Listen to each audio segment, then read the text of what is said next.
जय श्री कृष्णा। सबको जय श्री कृष्णा। भादवे की दूसरी कहानी चौथ माता की सुना रही हूँ। अच्छी लगे तो सब्सक्राइब जरूर करना। एक साहूकार के एक बेटा बहू थे। बेटा व साहूकार दोनों ही कुछ भी कमाते नहीं थे। बड़े बूढ़ों का धन था, उससे काम चलाते थे। जब भी बहू बाहर कचरा डालने जाती तो पड़ोसन कहती, बहू आज क्या खाकर खाना बना के आई है?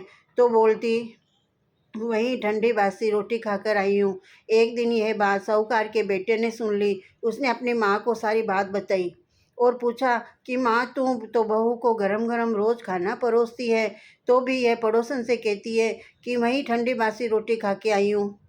तब उसकी माँ बोली, बेटे मैं तो 4 थालियाँ लगाती हूँ, गरम गरम खाना परोसती हूँ, सबको जिमाती हूँ। यदि तुझे मुझ पर विश्वास नहीं हो तो अपनी आंखों से देख लेना। तब दूसरे दिन बेटे ने तबीयत खराब करके बहाना बनाया और रसोई में चादर ओढ़कर सो गया। उसने देखा बहू ने गरम खीर खांड के भोजन किए। बहू नीचे उतरी तो बेटा भी चुपके चुपके से उसका पीछा किया। पड़ोसन के पूछने पर बहू ने पड़ोसन से वही बात दोहराई। तब उसका पति उठा और उससे कहने लगा कि अभी तब तू गरम गरम खाना खाकर आई है, फिर तूने पड़ोसन से झूठ क्यों कहा कि मैं ठंडी बासी रोटी खाकर आई हूँ? तब उसकी बुद्धिमान पत्नी ने कहा कि न तो ये आपकी कमाई है हुई रोटी है, न आपके पिताजी की कमाई हुई रोटी है। यदि इस तरह से बेटे बेटे धन का खर्च किया जाएगा तो एक कुएं का पानी भी इस तरह से एक दिन पूरा समाप्त हो जाएगा। तब उसका पति विदेश कमाने के लिए गया। पति पीछे से उसकी पत्नी 12 महीने का चौथ माता का व्रत करती थी। उसको प्रदेश में रहते हुए 12-12 बरस हो गए। चौथ माता और विंध्यायक जी दोनों कहने लगे, सोचा कि अब इसके पति को घर बुलाना चाहिए, नहीं तो हमें इस कलयुग में कौन मानेगा, कौन पूजेगा। चौथ माता लड़के के सपने में जाकर बोली कि तू घर चल जा, तेरी पत्नी तुझे याद कर रही है। तब वह बोला, मैं कैसे चला जाऊं, मेरे यहाँ बहुत कारोबार फैला हुआ है।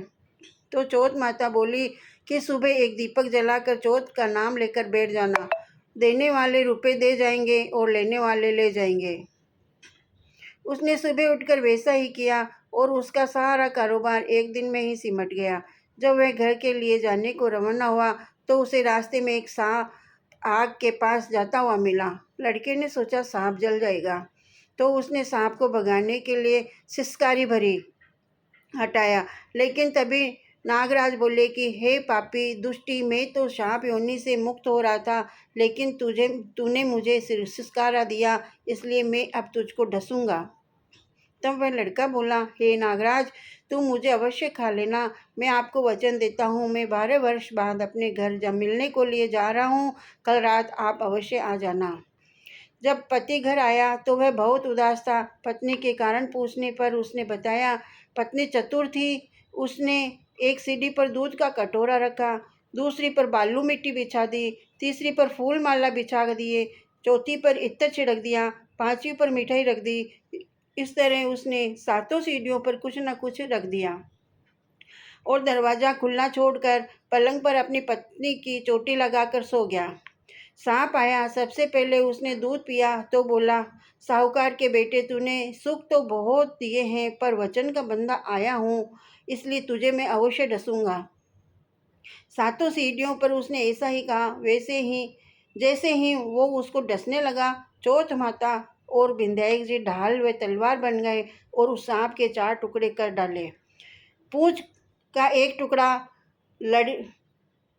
लकड़ी की जूती में जाकर गिरा। सांप ने सोचा कि जब यह जूता पहनेगा तब इसको डस लूँगा।